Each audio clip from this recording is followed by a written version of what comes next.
The sun was setting over downtown Chicago, casting long shadows across the busy streets. The city buzzed with life as people hurried to finish their errands before heading home. Among them was Angela Davis, a tall and confident woman in her early 40s. Her dark hair was pulled back into a neat ponytail, and she wore a simple yet stylish outfit, a navy blue blazer over a white blouse paired with black slacks and comfortable shoes. She carried herself with an air of authority that made heads turn, though most chalked it up to her being another professional in the bustling urban landscape. Angela had spent the day attending meetings at the federal courthouse where she worked, tirelessly on cases involving civil rights violations. As U.S. Attorney General, her role demanded both intellect and resilience, but today she had decided to take a short break from her duties. It wasn't often she found time for personal errands, so she made the most of this rare opportunity by visiting one of the city's upscale shopping malls. Her niece's birthday was coming up, and Angela wanted to find something special, a gift that would show how much she cared. Inside the mall, Angela strolled leisurely through the wide corridors, lined with stores. She stopped at a few boutiques, browsing racks of clothing and shelves of accessories. Eventually, she entered a high-end department store known for its luxurious jewelry collection. The display cases sparkled under soft lighting, showcasing necklaces, bracelets, rings, and earrings crafted from gold, silver, and precious stones. A sales associate greeted her warmly, offering assistance, but Angela politely declined, preferring to browse on her own.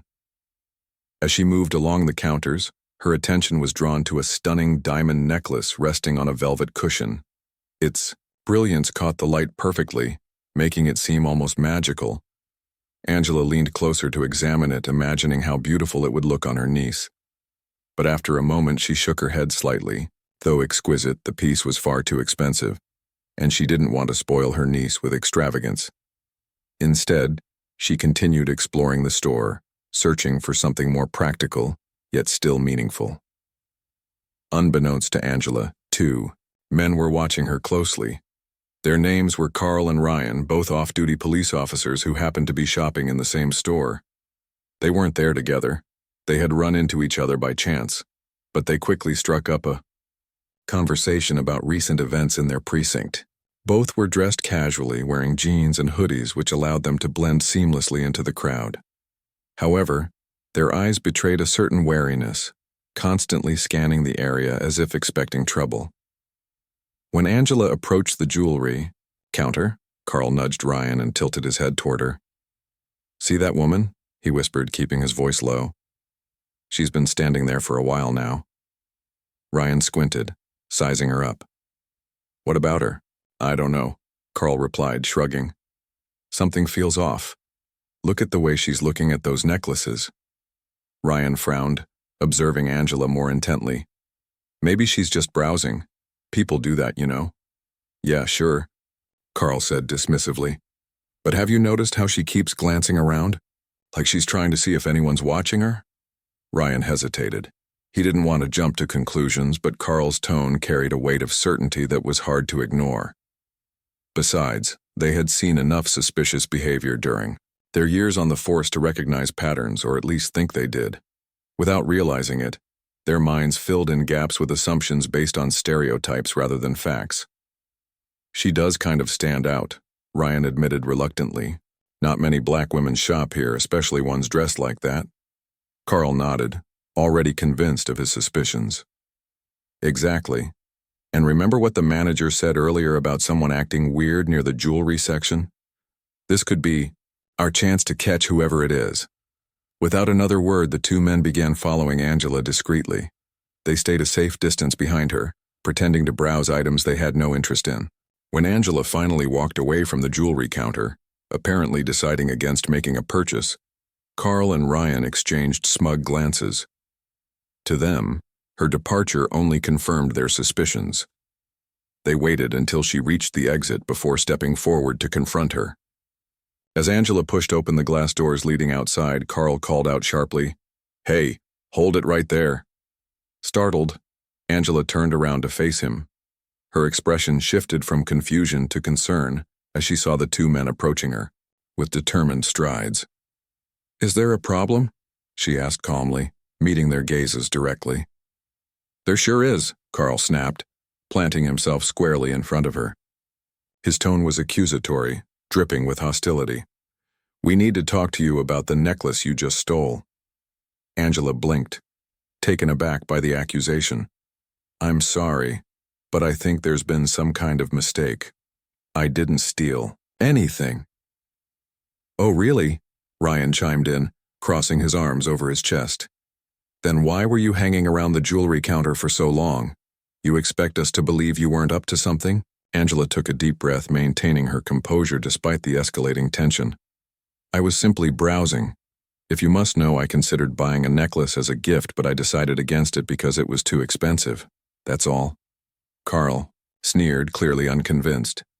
"Nice try, lady. We've heard every excuse in the book. Why don't you save yourself the trouble and fess up?" By now, a small crowd had gathered, drawn by the commotion. Some shoppers watched curiously, while others pulled out their phones to record the scene. Angela felt a surge of frustration but forced herself to remain calm. She knew losing her temper would only make things worse. "Listen," she said firmly. "I understand your concerns, but I assure you, I haven't done anything wrong. If you'd like, I can call the store manager to confirm my story." Ryan scoffed. "Oh, we'll handle this ourselves, thank you very much." He reached for his phone, presumably to call for backup, while Carl stepped closer to Angela, his posture aggressive. At this point, Angela realized she needed to assert herself more decisively. Reaching into her purse, she pulled out her government ID badge and held it up for them to see.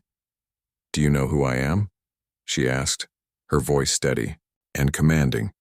"My name is Angela Davis, and I'm the U.S. Attorney General. Now, unless you want to explain yourselves to my office, I suggest you let me go." For a brief moment, Carl and Ryan froze, staring at the badge in disbelief. Then Carl snorted derisively. "Yeah, right. And I'm the President of the United States. Give me a break." Angela's jaw tightened. She hadn't expected such blatant disrespect even in this situation. Still, she refused to back down. "This isn't a joke," she said sharply. "You're making a grave error, gentlemen, and I promise you will regret it." But Carl and Ryan weren't listening anymore. Their egos and their biases had taken over completely. Ignoring her protests, they grabbed her arms and placed her in handcuffs, ignoring the growing murmurs of disapproval from the onlookers. As they led her toward their car, Angela couldn't help but feel a mix of anger and sadness. She had dedicated her career to fighting injustice, yet here she was, experiencing it firsthand. Little did Carl and Ryan know, their actions were about to set off a chain reaction that would shake the nation to its core. As Carl and Ryan led Angela toward their car, her mind raced with a mixture of emotions: anger, frustration, and disbelief. She couldn't believe this was happening. Here she was, the U.S. Attorney General, being treated like a common criminal, in broad daylight. The handcuffs around her wrists felt cold against her skin, but it wasn't the physical discomfort that bothered her the most. It was the injustice of it all, the blatant disregard for her dignity and authority. The crowd outside the store continued to grow, some people shouting protests while others filmed the scene on their phones. "What are you doing? She hasn't done anything wrong," one woman yelled, stepping forward as if to intervene. But Carl raised his hand warningly, his voice sharp. "Stay back. This is official police business." Angela glanced at the bystanders, searching for any sign of support. While some looked sympathetic, others seemed unsure, their expressions reflecting confusion or even suspicion. She knew how quickly perceptions could shift when someone in uniform made an accusation, no matter how baseless it might be. Still, she held on to hope that the truth would eventually come to light. Once they reached their car, Carl opened the back door and motioned for Angela to get inside. She hesitated, her pride warring with the reality of her situation. "I'm telling you, this is a mistake," she said firmly, meeting his gaze. "If you proceed with this, you're going to regret it." Carl smirked, clearly unimpressed. "Save it for the station, lady. We'll see how tough you are when we check your record." Ryan leaned closer, his tone mocking. "Yeah, maybe you're not just a thief. Maybe you've got a whole rap sheet we don't know about yet." Angela clenched her jaw, refusing to rise to their bait. She slid into the back seat, her movements deliberate and composed despite the chaos swirling around her. As the door slammed shut, she stared out the window, watching the faces of the crowd blur together. Some were still recording, their phones pointed at the car. Others whispered among themselves, speculating about what had just unfolded. The drive to the police station was tense and silent. Carl and Ryan didn't speak much, aside from occasional muttered comments about how easy it had been to catch her. Angela tuned them out, focusing instead on formulating a plan. She knew she couldn't let this incident go unanswered.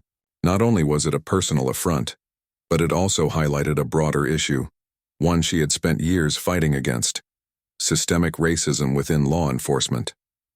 When they arrived at the station, Angela was escorted inside and placed in a holding area. The room was small and dimly lit, with a single metal bench bolted to the wall. She sat down, folding her hands neatly in her lap as she waited.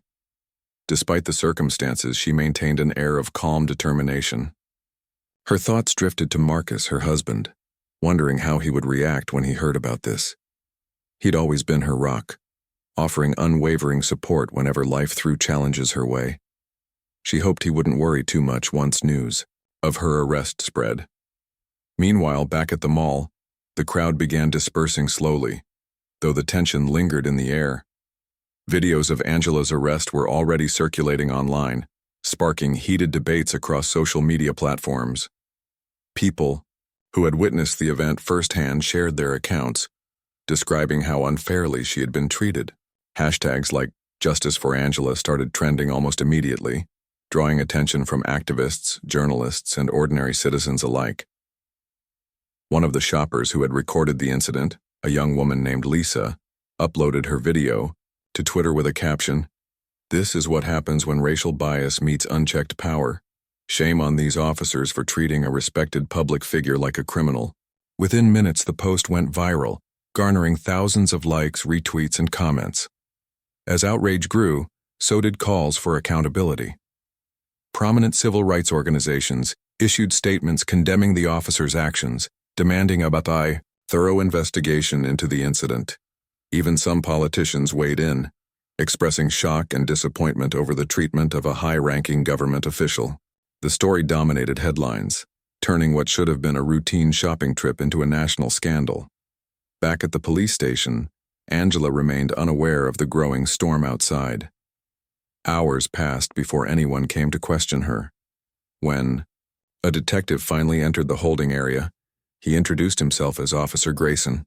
Unlike Carl and Ryan, he appeared more measured and professional, though his demeanor was still guarded. "Ms. Davis," he began, pulling out a chair to sit across from her. "Can you explain why my colleagues arrested you today?" Angela nodded, her voice steady. "I can, but first I'd like to clarify something. I am Angela Davis, the U.S. Attorney General. Those men accused me of stealing a necklace from a department store, which is entirely false. I was simply browsing and decided not to make a purchase because the item was too expensive." Officer Grayson frowned, glancing at the paperwork in his hands. "You claim to be the Attorney General? Do you have any proof of that?" Without hesitation, Angela recited her credentials and provided contact information for her office.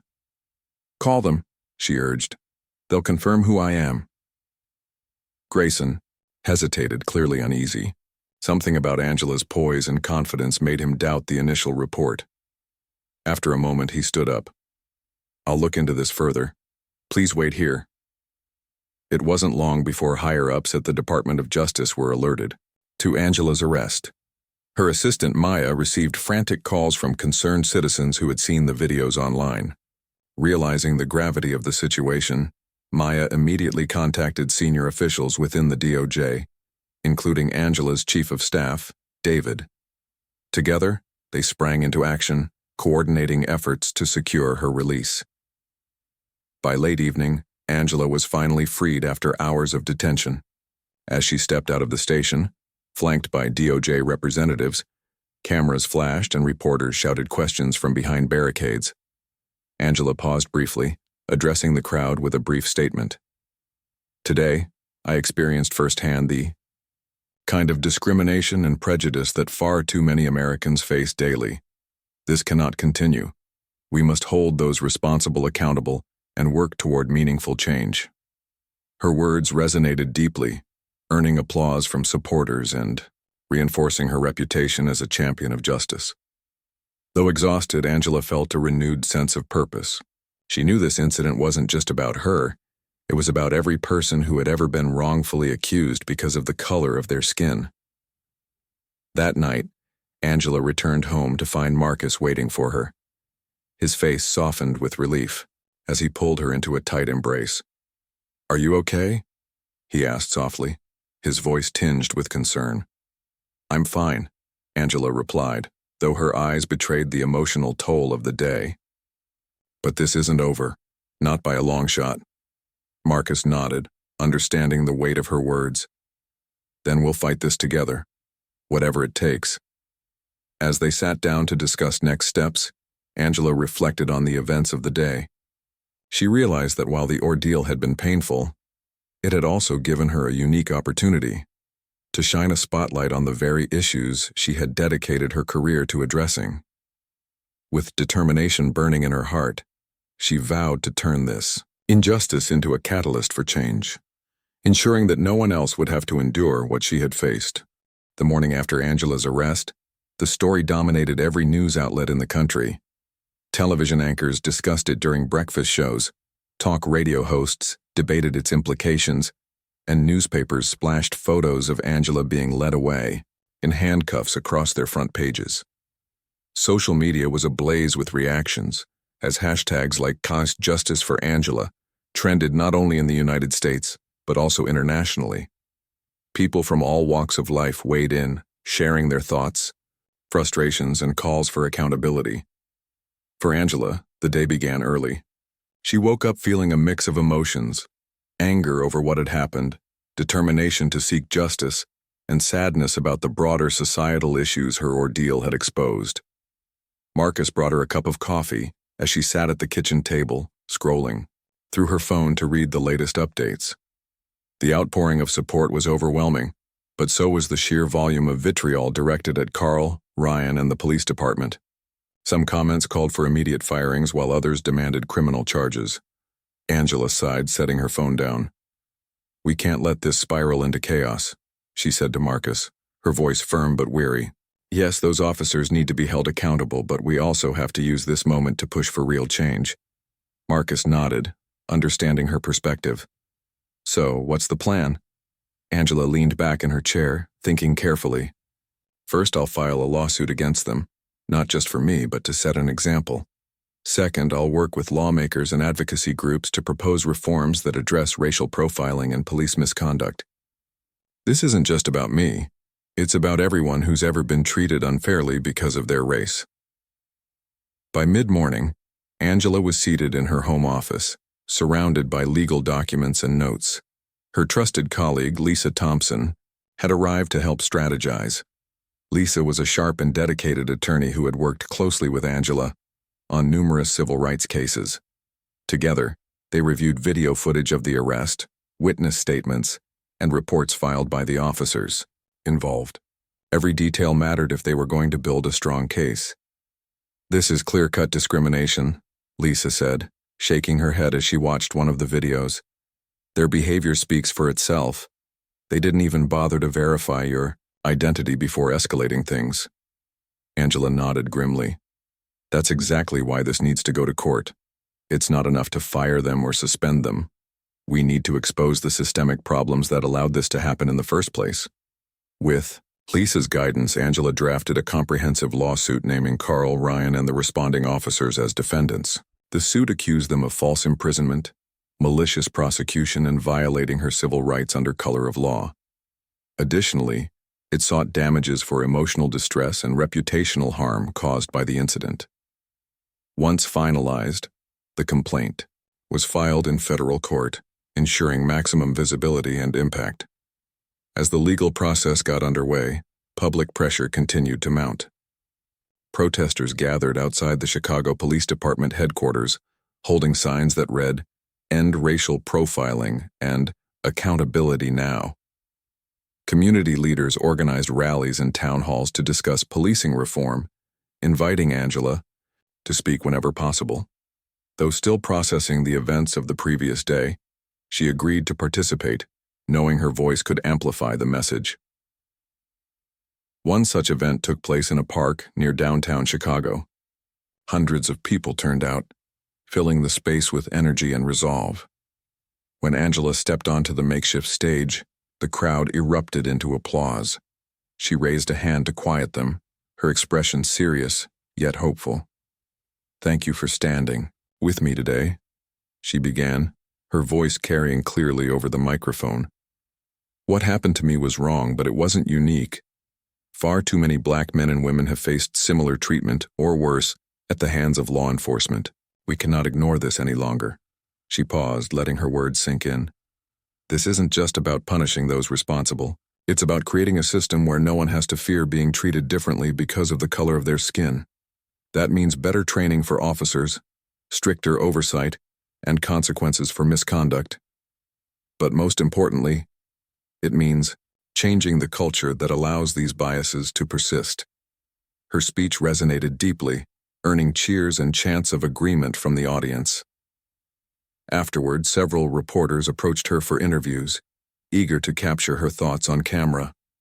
Angela answered their questions patiently, emphasizing the importance of using this moment to drive meaningful progress.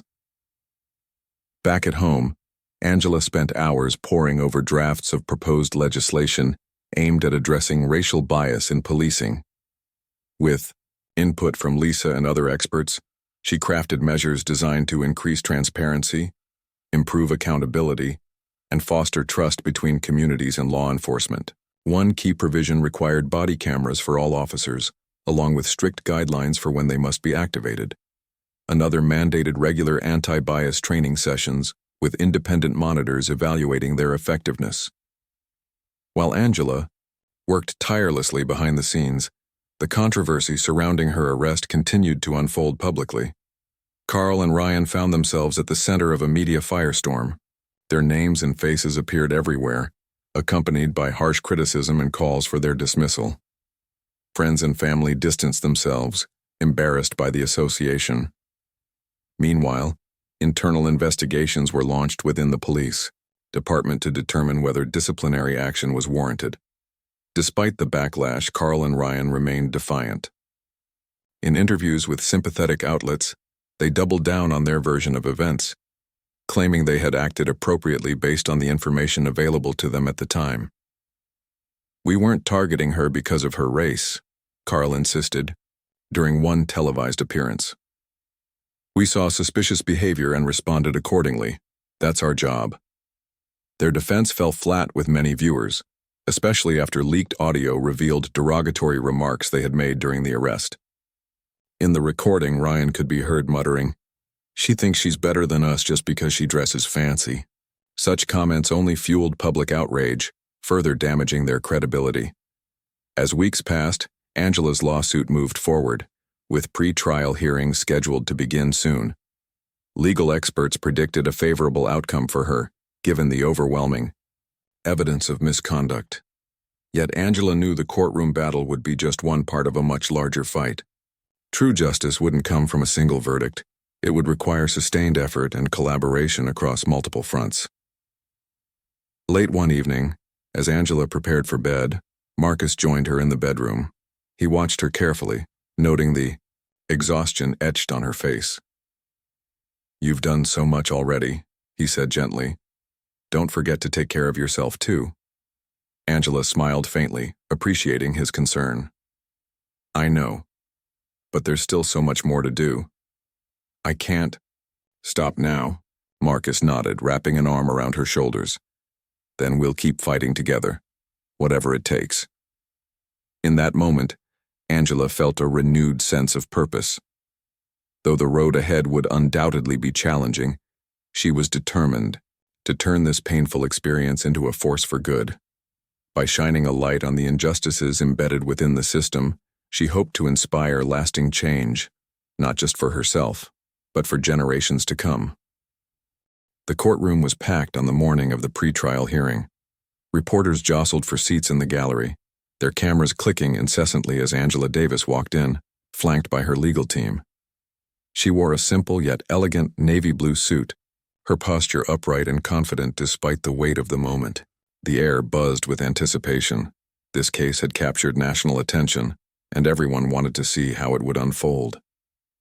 At the center of the room stood Judge Patricia Monroe, a no-nonsense woman known for her fairness and sharp intellect. She adjusted her glasses and scanned the crowded courtroom before addressing those present. "This is a serious matter," she said firmly, her voice cutting through the murmurs. "Let us proceed with professionalism and respect." Angela's attorney, Lisa Thompson, rose first to present her opening arguments.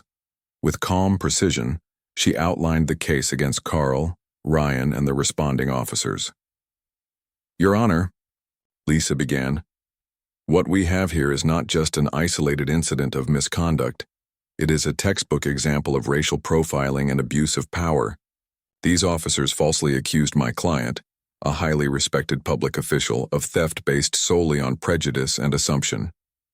Their actions caused significant harm, both personally and professionally, and they must be held accountable." Lisa then turned to face the jury, her tone measured but impassioned. "We will prove beyond a doubt that these defendants acted recklessly and unlawfully. Video evidence, witness testimonies, and internal communications all point to one undeniable truth: this arrest was driven by bias, not facts." On the other side of the room, Carl and Ryan sat stiffly beside their defense attorneys. They looked uncomfortable under the intense scrutiny, shifting uneasily in their seats as Lisa spoke. Their lawyers attempted to downplay the severity of the situation, arguing that their clients had merely been doing their duty. "Officers face split-second decisions every day," one of them argued.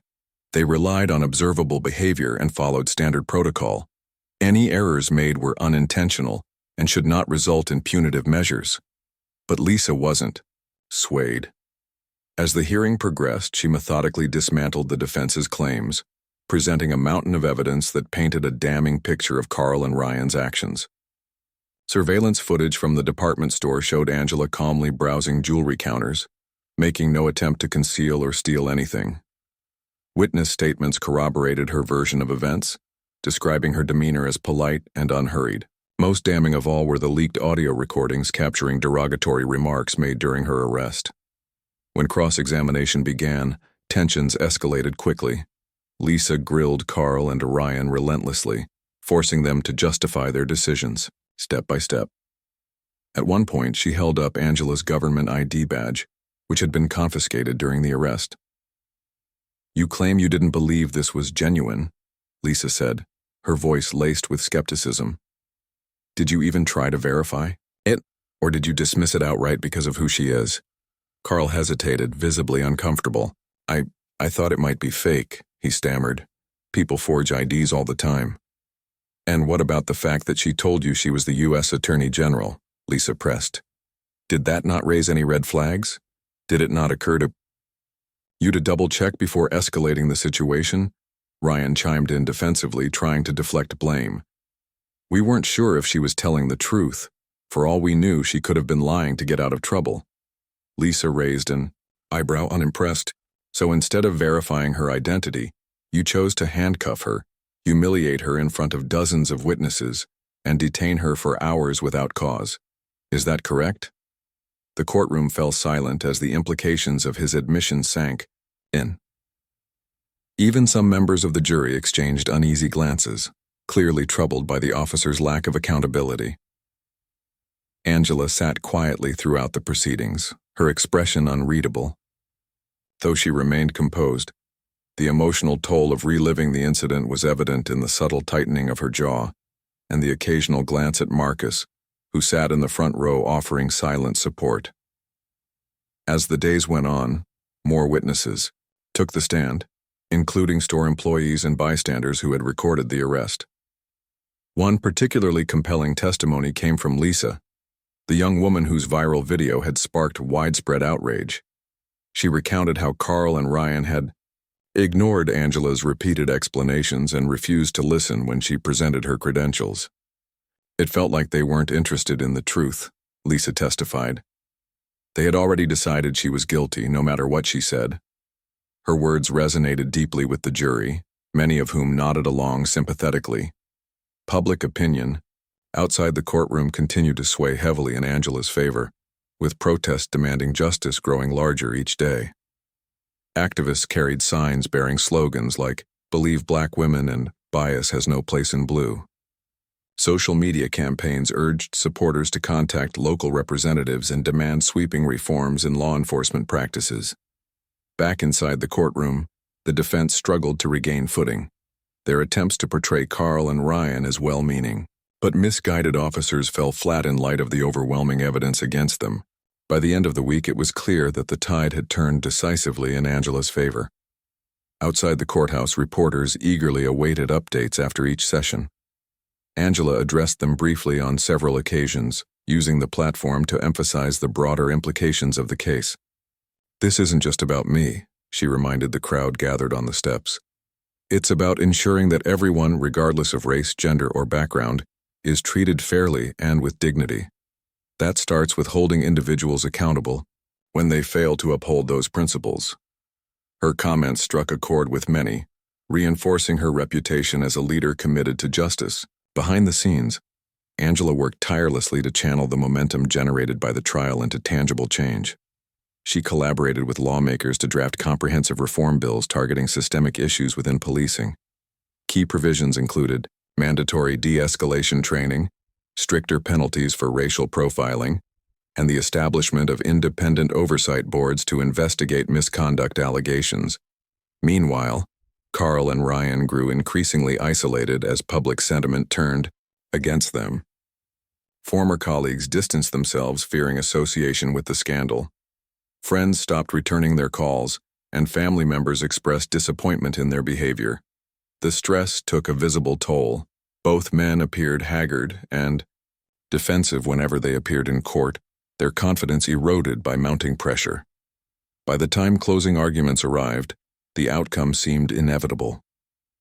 Lisa delivered a powerful final statement, urging the jury to consider the wider impact of their decision.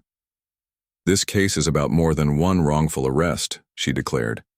"It's about sending a message that discrimination and abuse of power will not be tolerated. Justice demands accountability, and today you have the opportunity to deliver it." When the jury finally retired to deliberate, the nation held its breath. News outlets provided live coverage, speculating endlessly about the verdict. After 3 tense days, the foreperson returned to the courtroom, clutching the slip of paper that would determine the fate of everyone involved. "Has the jury reached a verdict?" Judge Monroe asked solemnly. "We have, Your Honor," the foreperson replied. Angela leaned forward slightly, her heart pounding as the foreperson read aloud. "On all counts, we find the defendants guilty." A wave of cheers erupted in the courtroom, quickly silenced by the judge's gavel. Angela exhaled deeply, feeling a mixture of relief and vindication. It was a victory, not just for her but for everyone who had ever faced similar injustices. As she stood to leave, surrounded by supporters, she knew the fight was far from over. But for now, justice had prevailed, and the path toward lasting change had grown clearer. The guilty verdict sent shockwaves through the nation. For Angela Davis, it was a moment of vindication, a hard-fought victory that validated her resolve and resilience. Yet, as she sat in her living room later that evening, reflecting on the trial's outcome, she knew this was only the beginning. The verdict had proven Carl, Ryan, and the other officers accountable for their actions, but Angela understood that true justice went beyond punishing individuals. It required tackling the deeper systemic issues that allowed such biases to flourish unchecked. Carl and Ryan were sentenced to prison terms ranging from 3 to 5 years, along with hefty fines. Their badges were permanently revoked, stripping them of the authority they had so flagrantly abused. While some celebrated the sentences as fitting punishment, others argued they weren't harsh enough given the gravity of the offense. Regardless, the ruling served as a stark reminder. No one, not even law enforcement officers, was above the law.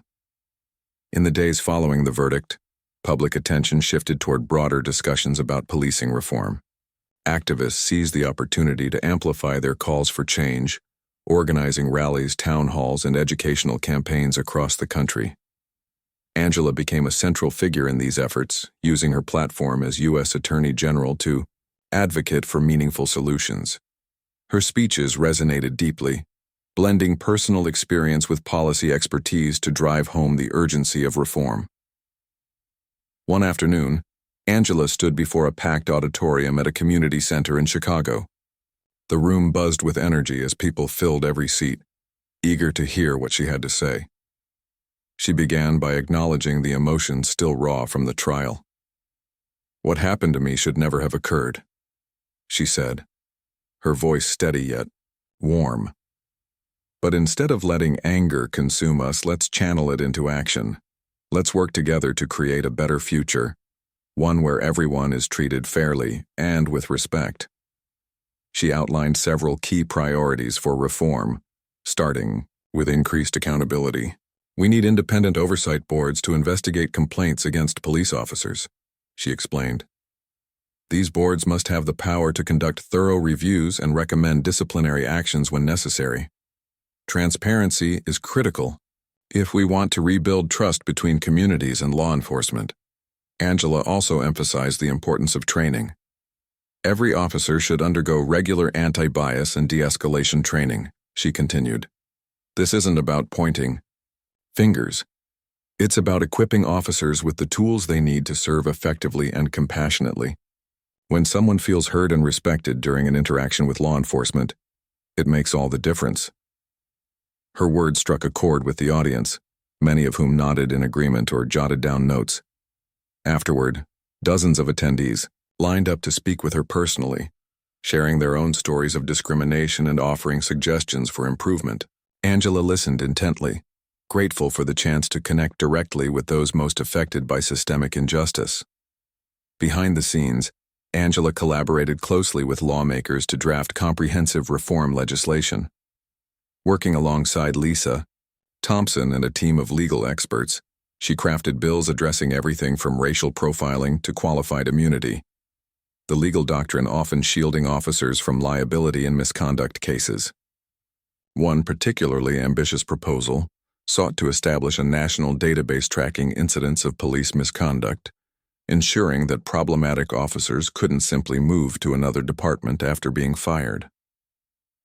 As the legislative process unfolded, Angela faced pushback from powerful opponents. Police unions lobbied aggressively against the reforms, arguing they would hinder officers' ability to do their jobs safely. Some politicians echoed these concerns, warning of potential risks to public safety. But Angela remained steadfast, countering their arguments with data and real-world examples. "This isn't about making life harder for good officers. It's about holding bad actors accountable," she told reporters during a press conference. "Most police officers are honorable people who genuinely care about protecting their communities. But when a few abuse their power, it tarnishes the reputation of the entire profession. Reform benefits everyone. It builds trust, reduces tensions, and ultimately saves lives." Her message gained traction, rallying support from both sides of the political aisle.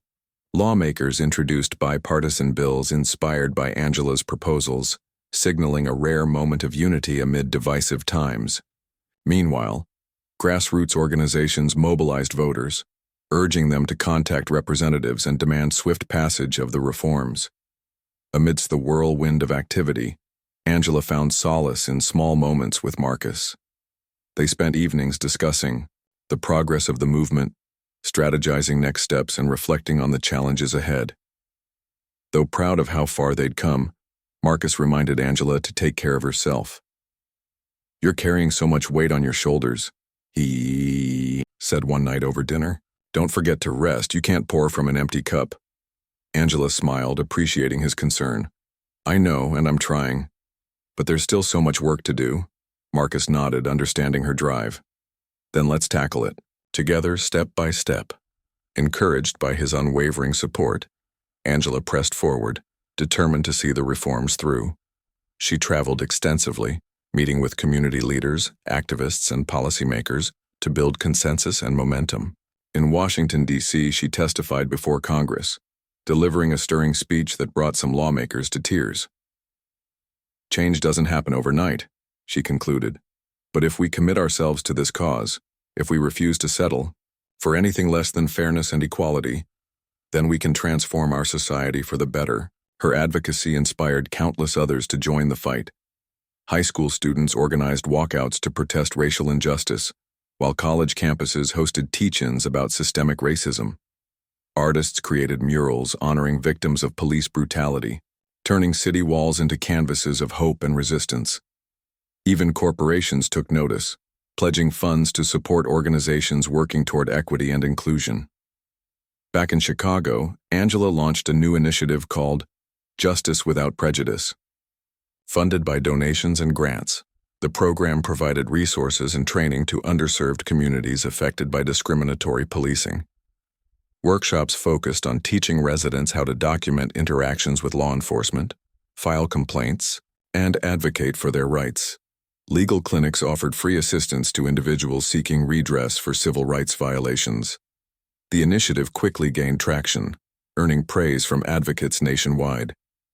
Angela visited participating neighborhoods regularly, listening to feedback and celebrating milestones with participants.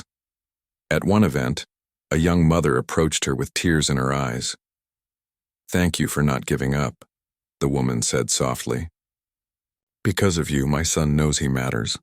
Angela hugged her tightly, feeling a surge of gratitude. "It's because of people like you that we keep going," she replied. "Your courage inspires me every day." Despite the progress, Angela remained acutely aware of the obstacles still ahead. Resistance to reform persisted, especially in areas resistant to change. Some departments dragged their feet implementing new policies while others outright ignored mandates. Yet Angela refused to be discouraged. Each setback only strengthened her resolve to persevere. Late one evening, as she prepared for bed, Angela reflected on the journey thus far.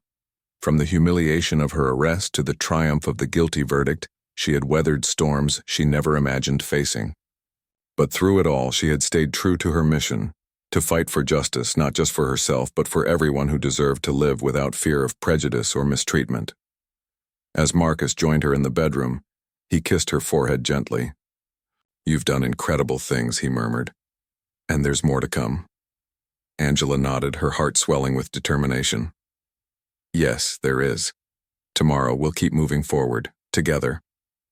With renewed purpose, she drifted off to sleep, dreaming of a world where fairness and equality reigned supreme. The road ahead would undoubtedly be challenging, but Angela knew she wasn't walking it alone. Together with countless others, she was building a legacy of hope, one step at a time. Months had passed since the trial, and Angela Davis stood on the steps of the U.S. Capitol building, addressing a crowd that stretched as far as the eye could see. The sun hung low in the sky, casting a golden glow over the sea of faces gathered to hear her speak. Men, women, and children from all walks of life held banners bearing messages like "Justice for All" and "Together We Rise." It was a moment she had worked tirelessly toward, a culmination of months of advocacy, collaboration, and perseverance. Today marked the signing of the Justice Without Prejudice Act, a landmark piece of legislation aimed at transforming policing practices across the country. Angela had spent countless hours drafting the bill, negotiating with lawmakers, and rallying public support. Now surrounded by activists, community leaders, and members of Congress, she prepared to deliver a speech that would encapsulate not only her journey, but also the collective struggle for equality and fairness. "Thank you," she began, her voice steady yet filled with emotion. "Thank you for standing here with me today, not just physically, but in spirit and purpose. This moment belongs to all of us." She paused, scanning the crowd.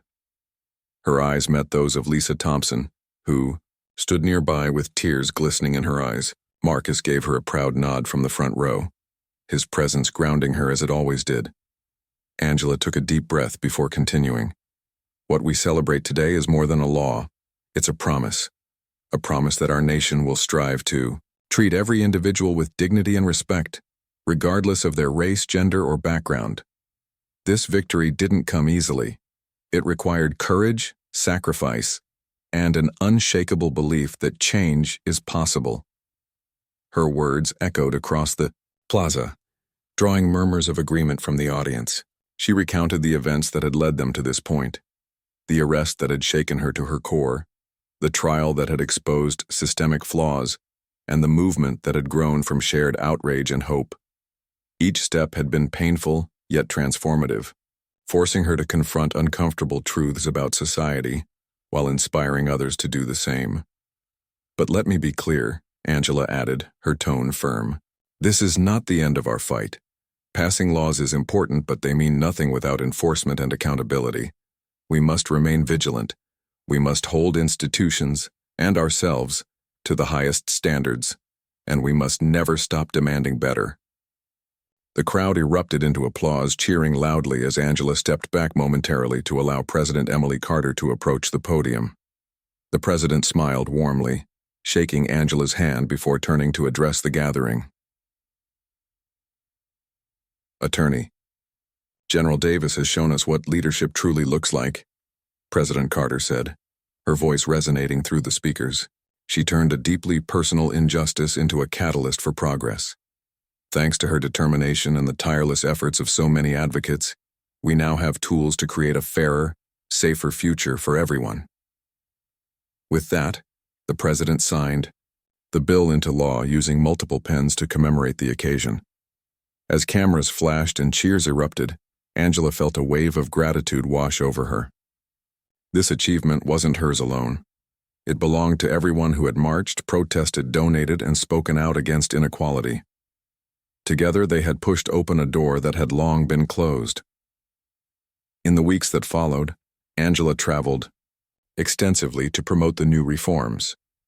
She visited police departments, schools, and community centers, explaining how the changes would impact daily interactions between citizens and law enforcement. Officers participated in workshops designed to foster empathy and understanding, learning techniques to de-escalate tense situations rather than resorting to force. Residents attended seminars teaching them their rights and how to file complaints if those rights were violated. One particularly memorable visit took place in Detroit, where Angela joined a group of teenagers participating in a youth leadership program. The students eagerly shared their ideas for improving relations between young people and police, proposing initiatives like mentorship programs and joint community service projects. Angela listened intently, offering guidance and encouragement. "You are the future," she told them, her voice brimming with pride. "Never underestimate the power of your voices. Keep speaking up, keep pushing for change, and know that you have allies who will stand beside you." The teens erupted into applause inspired by her words. One girl approached her afterward, clutching a notebook filled with sketches and notes. "I want to be like you when I grow up," she said shyly. "You make me believe I can really make a difference." Angela knelt down to meet her gaze. "You already are making a difference," she replied softly. "Keep going and don't let anyone tell you otherwise." Back in Washington, Angela continued to oversee the implementation of the reforms, working closely with federal agencies to ensure compliance. Data collected through the newly established National Misconduct Database revealed troubling patterns, prompting investigations into several departments flagged for excessive use of force or racial profiling. Officers found guilty of violations faced swift consequences, sending a clear message that impunity would no longer be tolerated. Public opinion shifted noticeably as well. Trust in law enforcement began to improve, albeit slowly, as communities witnessed tangible efforts to address past wrongs.